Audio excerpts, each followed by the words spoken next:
Last time on Book 3, Princess Lexia survives another assassination attempt. The former assassin Luna becomes her bodyguard and quickly joins the growing circle around Yuya. While tensions rise within the kingdom, especially involving Lexia's brother, Prince Rygar, Yuya returns to his normal life in Japan, balancing school events with training in the Weld. There he encounters a powerful divine rabbit who begins to teach him godlike kicking techniques while learning magic from Yuya in return. Yuya's strength continues to grow rapidly, eventually allowing him to evolve into a transcendent human, pushing his abilities far beyond ordinary limits. When he finally travels to the kingdom's capital, he unintentionally causes chaos by presenting a culturally awkward gift to Lexia, just before assassins attack the throne room. Yuya easily helps defeat them, but the investigation reveals something far more dangerous. The attackers were connected to Prince Rygar, suggesting a brewing coup within the royal family. By the end of the book, Yuya finds himself drawn deeper into the politics of another world, standing unknowingly at the center of a growing conflict within the kingdom. Book 4, Prologue. While Yuya finds himself entangled in politics, his teacher continues to train deep within the Weld. Master Rabbit stands alone in the forest, facing a massive opponent, a giant guardian lion. Even a simple lunge from the beast carries overwhelming force due to its size and speed. The attack comes fast.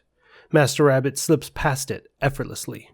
In a single decisive motion, he conjures a massive sphere of water and crushes the lion beneath it. The battle ends almost instantly. As the creature falls, the rabbit reflects on his progress. His magic training, taught by Yuya, is improving rapidly. For a deity who once struggled with magic, the growth is undeniable. But even after the fight ends, something feels off. A lingering sense of danger. Without hesitation, the rabbit leaps away from his position. A volley of arrows strike the ground where he once stood moments ago. Standing at a distance is the attacker, a pale girl with white hair, gray eyes, and an emotionless expression. The rabbit studies her carefully. She doesn't look ordinary. He asks her plainly why she attacked him, and her answer is just as blunt. She wants to recruit him. The reason is even more unsettling. She believes the world is no longer worth saving and intends to destroy it. The rabbit refuses without hesitation. He moves to close the distance, but the girl reacts instantly. Her speed is extraordinary, fast enough to evade even the kicks of a divine beast. Then the air fills with arrows. They come from all directions, forming a deadly cage meant to trap him completely. Master Rabbit counters with a burst of wind magic, blowing the attack apart. As the arrows scatter, he recognizes the technique, the cage of arrows, a skill associated with the deity of arrows. The realization shocks him, just as the girl is surprised in return. She didn't expect a divine beast like him to be capable of using magic.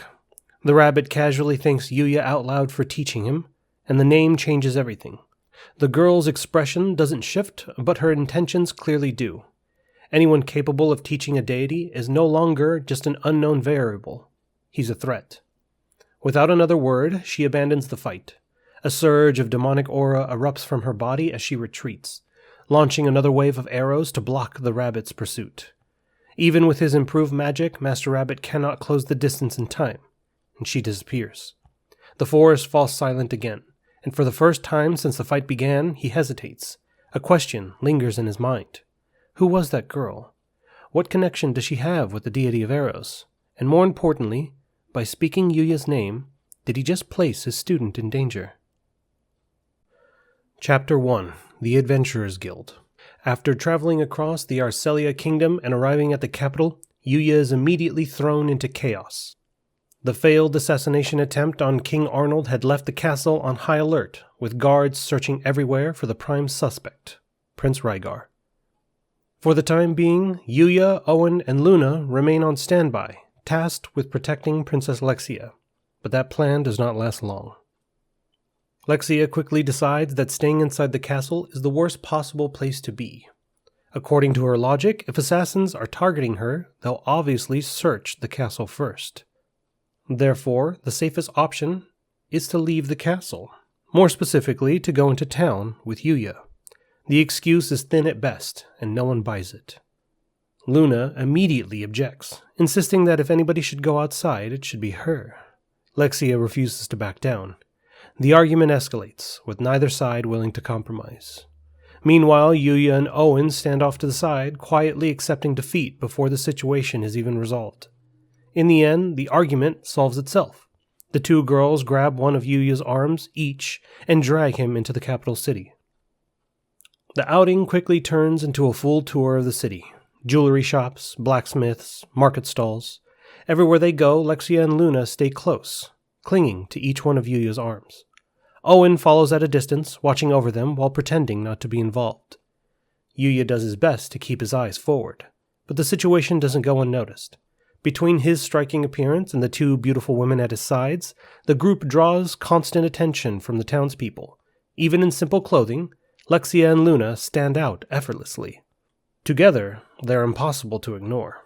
Eventually, their wandering leads them to a familiar kind of place, the Adventurers Guild. Inside the guild is exactly what you would expect. A lively mix of bar and workplace, filled with adventurers, a job board covered in requests, and the constant buzz of activity. As they line up to register, Lexia makes an assumption that immediately causes trouble. She expects Yuya and Luna will start taking jobs together, and she doesn't like that idea at all. Another argument begins, and the receptionist tries to greet them, but her voice struggles to cut through the bickering. Luna calmly explains that she needs something to do on her time off, and not every moment will be spent with Yuya. And Yuya adds that once things are settled down, he'll eventually return to the Weld. That reality hits Lexia harder than expected. She pouts, clearly unhappy with how limited her time with him might be. Eventually, the argument dies down enough for the receptionist to hand them the registration forms.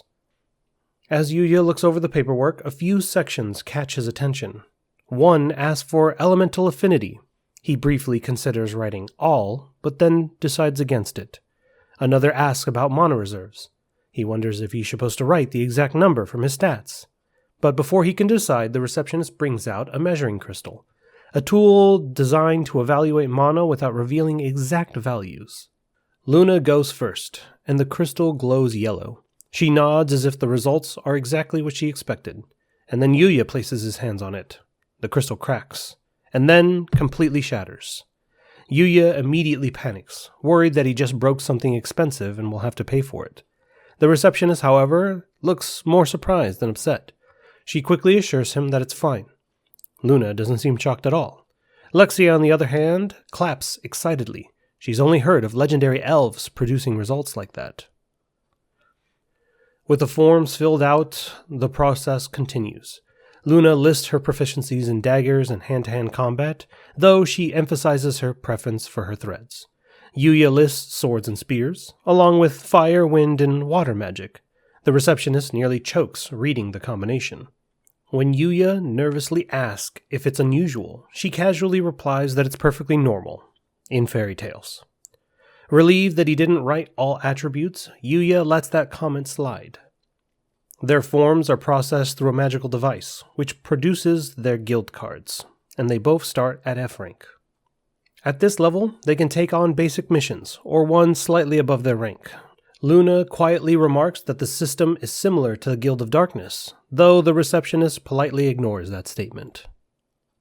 As they look over available jobs, mostly herb gathering and other small monster hunts, a voice calls out to them, and a woman approaches, Glenna the Witch. Dressed in a revealing black robe and an oversized hat, she carries the unmistakable scent of alcohol. The moment she notices Yuya, her attention locks onto him. Noticing that he shattered the monocrystal only makes her more interesting. Without hesitation, she begins flirting, boldly suggesting that they should go on missions together. But before she can get any further, Lexia and Luna step between them. Glenna simply laughs, gives a teasing wave, and backs off, for now. Unwilling to let anyone get close to Yuya, Lexia immediately declares that she'll be joining them on their first mission, and with that decided, they choose something simple, herb gathering. Out in the field beyond the city, Owen can only sigh. They've somehow managed to move even further away from the castle. The mission itself is straightforward. Gathering quests tend to be ignored since they pay less than monster elimination jobs. For Yuya, however, it's easy. Using his skill, he scans the area and quickly identifies the correct herbs. Meanwhile, Lexia and Luna turn the task into a competition. Each try to gather more than the other. Yuya gently reminds them to not overdo it. Collecting too many can result in a fine. Knight and Akatsuki decide to help as well. Knight proves surprisingly skilled, even locating a rare healing herb. Akatsuki, not so much. Instead, he finds an herb of certain death. While dangerous, it could be used to create antidotes, so it's not entirely useless. Still, Akatsuki is quietly removed from further participation. Eventually, Lexia runs over, covered in mud, but proudly holding her herbs. Luna criticizes her for lack of refinement, though she has her own collection in hand. In the end, despite all the efforts, the competition ends in a tie. Elsewhere, in the modern world, Kaori sits at her desk, studying for midterms. Or at least she's trying to. Her thoughts keep drifting, back to Yuya. The more she thinks about him, the more her worry grows. Someone like him must already have a girlfriend. And even if he doesn't, she's seen the way other girls look at him. The thoughts linger, then slowly turn into determination. If she doesn't act, somebody else will. And with that resolve, Kaori decides she'll ask Yuya to study together. Chapter 2. A Mysterious Attacker. Back at the castle, things begin to settle, at least on the surface. Then Owen is quietly pulled aside. A guard leans in and whispers the news. They've found the prince. Not wanting a repeat of the earlier chaos, Owen immediately asks Yuya to come along. This time, he's not taking any chances. Their search leads them to a small hidden house tucked away in the corner of the capital. It's an odd place for royalty. Too modest, too isolated. Inside, they find him. A man dressed in high-quality clothing, now disheveled and worn. His face is hidden beneath an unsettling mask, and his voice is sharp with agitation as he yells at the guards. This is Prince Rygar. He waves his knife wildly, threatening to kill himself if anybody comes closer. No one would miss him, he claims. The standoff does not last long. Knight steps in, and with a quick bite to the prince's arm, the knife drops from his hands. The guards seize the opportunity and rush in, restraining him before he can react. Crisis avoided.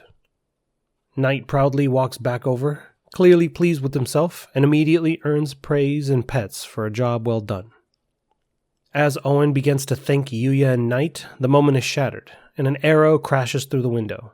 The impact explodes inward, sending guards flying and knocking several unconscious. Before anyone can fully react, a figure steps through the opening. A pale girl with white hair and gray eyes. The same cold, emotionless presence. The prince's reaction is immediate. He's relieved to see her, but her response is anything but friendly. She calls him a failure.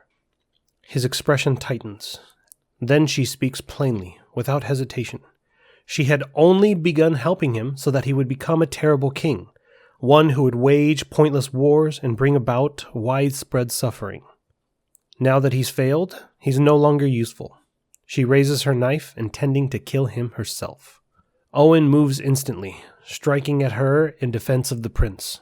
But he's stopped. A sudden burst of arrows tear through the air, forcing him back.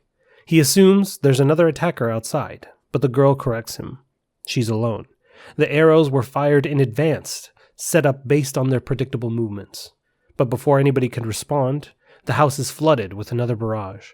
Arrows pierce through the walls and the ceiling in every direction. Yuya reacts without thinking. A surge of wind magic erupts outward, deflecting the entire volley in an instant. For a brief moment, there's enough space to breathe. Knight and Akatsuki take the opportunity to drag the unconscious guards to safety. Owen, still focused, calls out in thanks, mentioning Yuya by name, and then the girl reacts. She recognizes the name. Her attention sharpens. Yuya. She hadn't expected him to find him here. Luck, she decides it, though not perfect. She's running low on mana, and without pressing further, she chooses to retreat. Another wave of arrows cuts off any attempt to pursue her, and by the time the path clears, she's gone. The prince remains alive, restrained, and secured, but the real threat has slipped away. Based on her methods and her connection to the prince, Owen suspects she belongs to the Guild of Darkness. Yuya, however, is focused on something else. One question lingers on his mind. He's never met her before, so why did she already know his name? Chapter 3. Reconciliation. Even with the prince now in custody, the tension in the castle doesn't ease. If anything, it deepens. The report of a mysterious girl, someone strong enough to contend with both Yuya and Owen, has spread quickly, leaving the entire court unsettled. Yuya, for his part, tries to downplay it. He insists he isn't that strong. The girls immediately shut that down. Owen returns and escorts everybody to the throne room. Inside, the atmosphere is heavy. The king sits at the top, flanked by rows of nobility. Every eye is fixed towards as the guards bring in the prisoner, Prince Rygar, his mask gone. What's revealed underneath shocks Yuya and Luna. Burn scars cover most of his body and face, twisted, severe, and impossible to ignore. But what stands out even more is the reaction of the others. They aren't shocked. They've seen this before. The king can't even bring himself to look at his son. Rygar, on the other hand, has no such restraint. He hurls curses at both King Arnold and Prince Lexia, his voice filled with hatred. The insults don't stop, spilling out one after another without pause. As Yuya listens, the truth slowly comes together. Years ago, during their childhood, something went wrong. Lexia's magic spiraled out of control, and the result? She burned her brother. His body was healed through magic, but the damage didn't end there. His mind never recovered. The trauma drove him to instability and then into self-destruction. He began hurting himself over and over until his condition became worse than the original injury. Unable to deal with it, the king made a decision. He hid Rygar away, out of sight, out of mind. Even now, standing in the throne room, the prince begs for death. The king says nothing. He can't do it. Into that silence, Yuya raises his hand. The king immediately notices him. Before anybody can stop him, Yuya steps forward, saying he wants to try something. He approaches the restrained prince. From his inventory, he pulls a potion. The king snaps at him, demanding to know what he's doing. Rygar struggles against his restraints, unsure about what's about to happen. Yuya doesn't hesitate. He grabs the prince and forces the potion into his mouth. For a moment, nothing. Then light surrounds the prince's body. The transformation is immediate. The scars vanish, the burns disappear. His body is restored completely, as if the damage had never existed.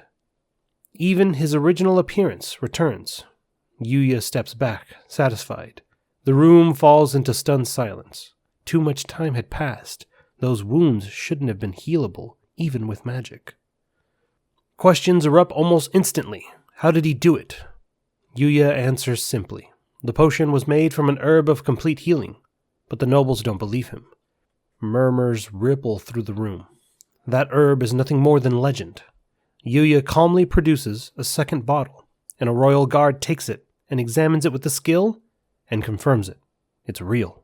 The king, still trying to process everything, asks the obvious question. Why would Yuya use something so valuable? Yuya's answer is straightforward. He thought it would help. If the prince's hatred came from his suffering, then removing the suffering might remove the hatred too. A simple idea, almost naive, but sincere. Luna starts to scold him for casually using such a rare item, only for Yuya to mention that he used one on her when they first met, and she nearly faints on the spot. Even with his body restored, however, Rygar's situation doesn't change entirely. He still committed a crime. An attempted assassination. That can't be ignored. Lexia speaks up. If it was only an attempt, and it failed, then she forgives him. The king brings up the larger issue, the prince's connection to the Guild of Darkness. Lexia doesn't hesitate. If that's grounds for punishment, wouldn't that apply to her as well? And Luna? The argument leaves the king with little room to act. Slowly, he relents. For the first time in a long time, Prince Rygar is no longer defined by pain, hatred, or isolation. For the first time, he has a chance at something better. Chapter 4. Sharers of Secrets. With the crisis resolved, Prince Rygar's fate is decided. His life will be spared. But his lands and status are stripped away. It's a punishment, but also a second chance. Both King Arnold and Rygar openly thank Yuya for finding a peaceful solution, something no one else in this room had managed to do. Naturally, the conversation turns to a reward. Yuya immediately tries to refuse. Under normal circumstances, maybe that would be acceptable, but not here. Not in front of the nobility. If word spread that somebody's contributions to the kingdom went unrewarded, it would send the wrong message entirely. Lexia, deciding to solve the problem herself, makes a bold offer. She offers herself as Yuya's reward. The reaction is immediate. Everyone shuts the idea down, for different reasons. Yuya wants nothing to do with the responsibilities that come with royal status. Owen and the king still assume Yuya as some form of hidden royalty, and neither want to risk the political complications with other nations. Luna is far less diplomatic. She bluntly states that Lexia lacks basic skills, cooking, cleaning, even general housekeeping. The words hit Lexia like a direct blow. Not missing the moment, Luna half-jokingly offers herself instead. But before that can spiral any further, Rygar steps in. He proposes a different solution. Yuya should receive the lands that were just taken from him, and the king agrees and adds another layer. He grants Yuya the title of knight, mostly honorary, a way of recognizing him without placing real obligations on his shoulders. Though, privately, the king has another motive. Yuya's strength is undeniable, and this reward serves as a quiet attempt to tie him to the kingdom. The girls aren't thrilled with how things turned out, but they recover quickly. If they can't secure him long-term, then they'll at least spend more time with him now. They invite Yuya to stay the night, and King Arnold can only sigh as he watches his daughter abandon any sense of royal composure. The next day, Yuya returns home, in one piece, but completely exhausted. His stay at the castle was anything but relaxing. Meals were formal and stressful. Bathing was an ordeal, especially when persistent maids tried to assist, and the worst part, Lexia and Luna. They found every possible excuse to visit him through the night, constantly pulling him into conversations and interactions. As he leaves, Lexia casually mentions that she'll visit his home when she has the time. Yuya can only imagine how poorly that will go over with her knights. The moment he's clear of the castle, he teleports home and immediately collapses into his bed, finally getting some real rest. Back in the modern world, reality sets in. Midterms are approaching. Kaede and Akira complain loudly, clearly unprepared. Yuya isn't much better off. Leveling hasn't made him smarter, but it has improved his thinking speed, which gives him an advantage during test. Still, he needs to study. On his way home, Kaori catches up to him. The conversation starts off awkward, both of them trying to act normal, but clearly failing. Kaori struggles to say what she actually wants, but the topic eventually shifts to studying. She admits she's weak in English and classical literature, and Yuya admits he struggles with math. It's the opening she needs. Gathering her courage, she suggests they study together. Then, immediately, she starts over-explaining. They can help each other. They can bring snacks. They can even study at his place. With every sentence, she steps closer until she's pressed right up against him. Yuya's composure collapses even faster than hers, and he agrees. At his house, Kaori quickly proves how capable she is. Her math skills are impressive. Her teaching skills might be even better. Yuya realizes something quietly. His English isn't good because he studied. It's because of his translation ability. Still, things go smoothly, until they don't. Living alone has made him careless. He never closes doors, which means one door in particular is wide open. The door to his grandfather's hidden room. The door to the other world. And during a bathroom break, that fear came true. Yuya rushes towards it, but Kaori is already there, standing in front of it. He hesitates, and then decides no more hiding. He tells her the truth. It's a door to another world, a place filled with magic and monsters. And she doesn't believe him. Not at first. Then he forms a small ball of water in his hands, and she reaches out and touches it.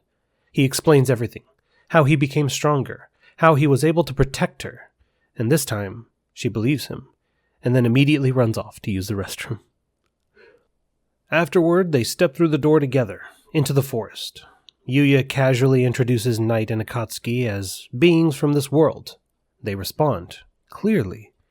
Kaori finally realizes they're far too intelligent to be normal animals, and she takes a deep breath. The air is different, cleaner.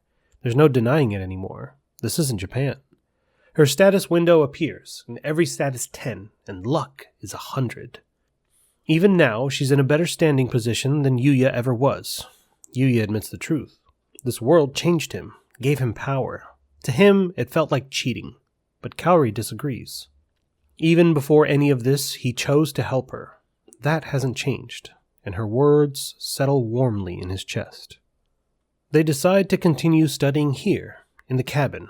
Yuya heads back to grab supplies, and while he's gone, Kaori feels something strange, like the door itself was calling to her. But when Yuya rushes back, she brushes it off. Instead, she focuses on something else. He trusted her, enough to show her everything, and the thought alone makes her heart race. As she wanders, she notices the garden is filled with oversized vegetables, then something beyond the fence, a black mass, a hell slime. It slams into the barrier, startling her and knocking her to the ground, and Yuya reacts instantly. He pulls her back to safety, apologizing as he moves. He equips his armor and jumps the barrier, and attacks. Strength on display, his kick sends the slime flying into the forest, but more appear. Fast, aggressive. It doesn't matter, Yuya is stronger. His training shows, and one by one he destroys them with clean, precise kicks. In seconds, it's over. He returns to Kaori, a little unsure. He asks if she thinks he's strange now. She answers immediately, no, never. Another quiet, awkward moment settles between them, and they return to the house.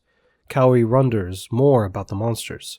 Yuya reassures her that it's safe. She compliments him, saying that he looks cool in his armor. Yuya tries not to let it get to him.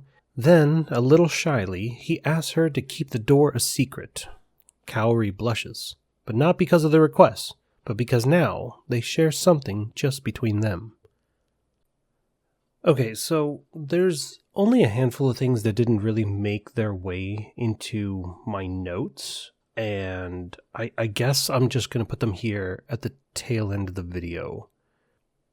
One of them was that Owen didn't follow the gang into the Adventurers Guild because apparently adventurers and knights don't get along, and he didn't want to cause any extra drama by joining them in the building.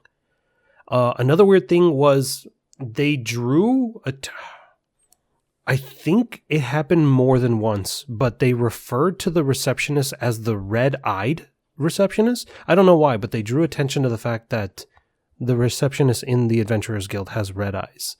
Another thing that I really like is Yuya's reaction to the machine that she uses to make the guild cards. He referred to it as a magic office printer. Another silly thing that happens is when they're in the cabin about to restrain Prince Rhaegar, Knight successfully bites his arm and he drops the knife, blah, blah, blah.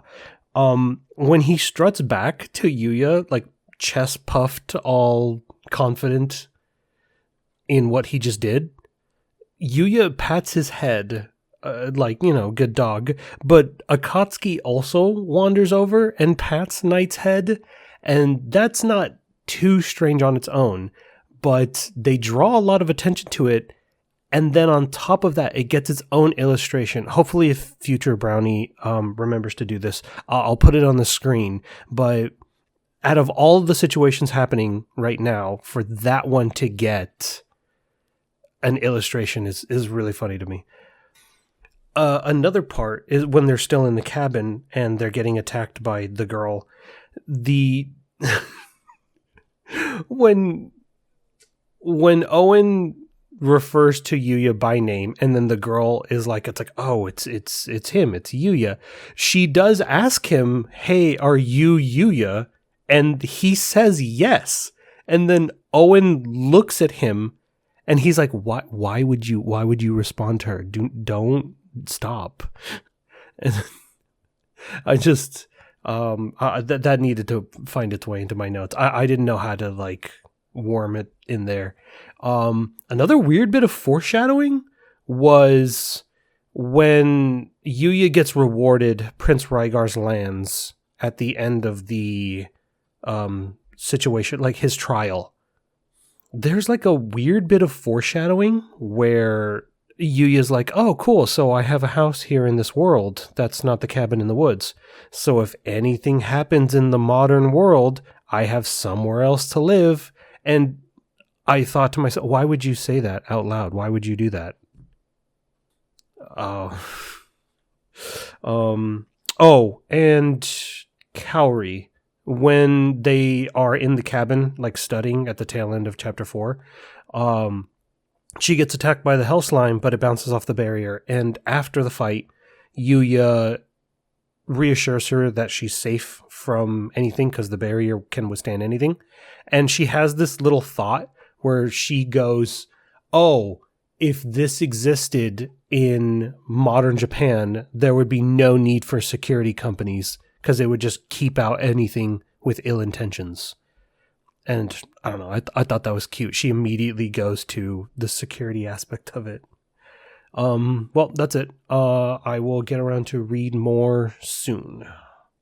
Peace.